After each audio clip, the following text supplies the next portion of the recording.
warahmatullahi wabarakatuh. Halo sahabat teman-teman calon guru.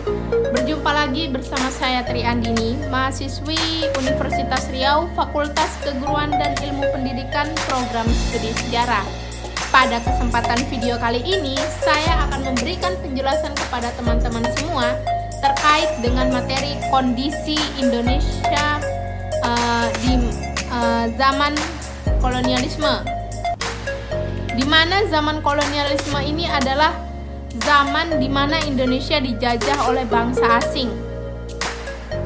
Penjajahan ini memerlukan waktu yang sangat lama, di mana dahulunya masyarakat Indonesia merasakan pedihnya pemerintahan kolonialisme, di mana pada saat itu mereka ditindas dengan adanya unsur kekerasan, penindasan, atau bahkan kekerasan yang dirasakan oleh rakyat Indonesia itu berlangsung secara lama atau bisa dikatakan oleh kita itu sekitar berabad-abad. Tentu hal ini membuat kondisi masyarakat Indonesia pada saat itu tidak merasakan adanya kesejahteraan dalam hidup. Pada saat yang mana kita ketahui, pada masa zaman kolonialisme itu, pemerintahan Hindia Belanda tidak memiliki hati nurani terhadap kaum pribumi yang ada di Indonesia. Mereka hanya memikirkan keuntungan bagi dirinya sendiri tanpa memikirkan orang yang ada di sekelilingnya.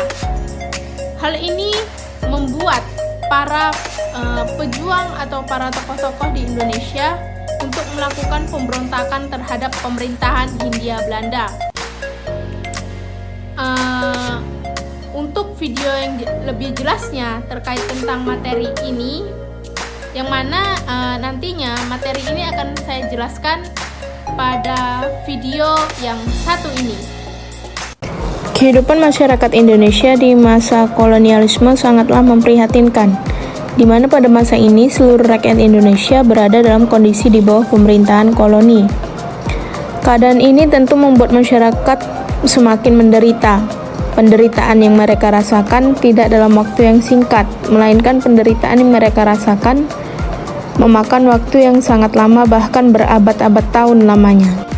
Awal mulanya bangsa asing datang ke Indonesia atau ke Nusantara, tujuannya hanya untuk berdagang, tetapi setelah melihat keadaan kondisi alam Indonesia dan melihat sumber daya alamnya, mereka ingin menguasai dan menduduki wilayah Indonesia.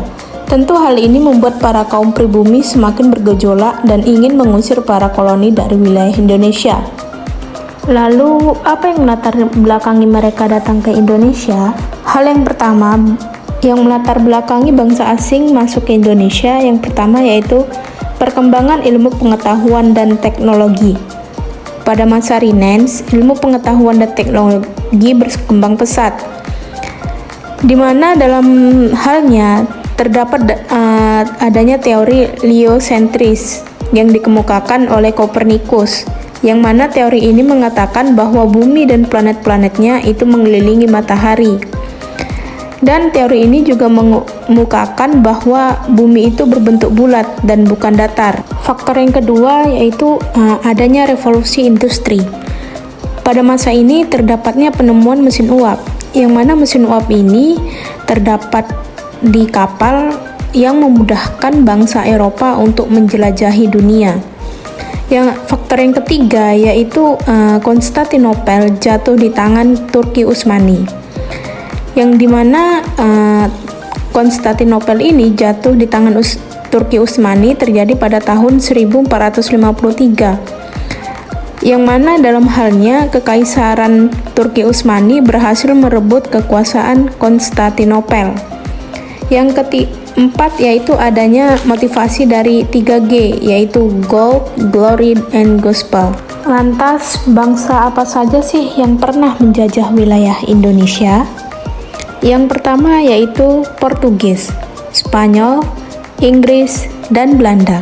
Portugis dan Spanyol adalah bangsa yang memiliki teknologi yang sangat maju, yang mana keduanya ingin menjelajahi dunia. Agar tidak terjadi persaingan antar keduanya, maka mereka membentuk sebuah perjanjian, yang mana perjanjian tersebut bernama Perjanjian Tordesillas. Isi dari perjanjian tersebut adalah bangsa Portugis melakukan penjelajahan di sebelah timur dan bangsa Spanyol melakukan penjelajahan di sebelah barat. Pada suatu hari mereka melakukan penjelajahan hingga akhirnya mereka sampai di suatu titik yang sama, yaitu di daerah Ternate. Mereka disambut baik oleh masyarakat di sana karena pada saat itu terjadi perselisihan antar kedua kerajaan, yaitu kerajaan Ternate dan kerajaan Tidore. Pada saat terjadinya perselisihan antara kerajaan Ternate dan Tidore, Spanyol melakukan kegiatan monopoli perdagangan terhadap rakyat Maluku. Yang ketiga yaitu ada Inggris. Inggris melakukan perjalanan samudra pada tahun 1577, yaitu dengan menggunakan jalur rute yang telah dilewati oleh Spanyol dan tiba di daerah Ternate pada tahun 1570. Dan Inggris pun memborong rempah-rempah di daerah Ternate hingga akhirnya ia melakukan ekspedisi kedua. Sebelum ia sampai di Indonesia, Inggris telah mendirikan AEC di daerah India dan menguasai wilayah negara India. Dan tahun 1628, Inggris sampai di Indonesia, tepatnya di daerah Banten. Yang keempat, yaitu negara Belanda. Keberhasilan Portugis dan Spanyol dalam melakukan ekspedisi mendorong bangsa Belanda untuk melakukan hal yang sama. Tahun 1595, Belanda melakukan ekspedisi ke wilayah timur, dan tahun 23 Juni 1596, Belanda tiba di Banten di bawah pimpinan Cornelis de Houtman.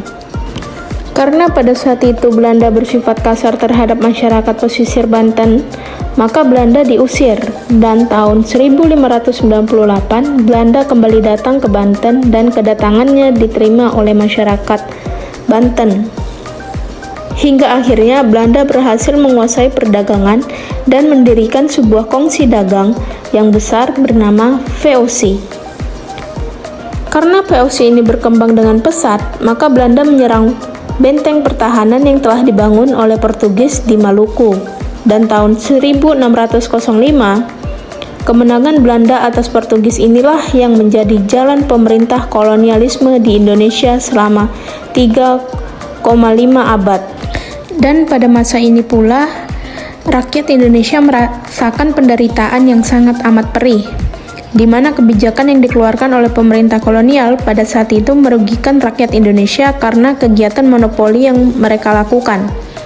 Pemerintah kolonial mengeluarkan peraturan di mana semua hasil bumi di Indonesia harus dijual oleh pihak VOC dan tidak boleh dibenarkan siapapun menjual kepada orang lain selain VOC. Tentu hal ini membuat masyarakat Indonesia berada dalam kondisi tempuruk, di mana pihak VOC membeli hasil dari pertanian mereka dengan harga yang sangat murah dan mereka menjualnya di luar dengan harga yang sangat mahal. Dan juga kaum pribumi ini dipekerjakan oleh mereka tanpa mendapatkan upah. Kekejaman pemerintah koloni bukan hanya sampai di situ saja. Pemerintah koloni juga mengeluarkan kebijakan yaitu 2/3 hasil bumi harus diberikan kepada pihak VOC dan kenaikan pajak diberikan pada kaum pribumi. Kekejaman itu berlangsung selama 350 tahun lamanya di Indonesia. Para koloni menjadikan kaum pribumi menjadi budak untuk kepentingan dan keuntungan mereka sendiri. Lalu, apakah ada dampak yang dirasakan oleh masyarakat Indonesia dengan keberadaan pemerintah koloni? Tentu saja ada, di mana dampak tersebut ada yang bersifat positif dan ada yang bersifat negatif. Berikut adalah dampak yang bersifat positif. Yang pertama, yaitu pada bidang politik, di mana kita ketahui bahwasannya dahulunya pada zaman kerajaan, pemerintahan di Indonesia itu bersifat pamong praja. Maksudnya di sini adalah yang berhak menjadi penguasa adalah keturunan dari raja. Kemudian dengan adanya pemerintahan kolonial di Indonesia, kepemimpinan tersebut diubah menjadi ke arah yang lebih modern, sehingga nantinya pemerintahan tersebut dapat mengikuti perkembangan zaman.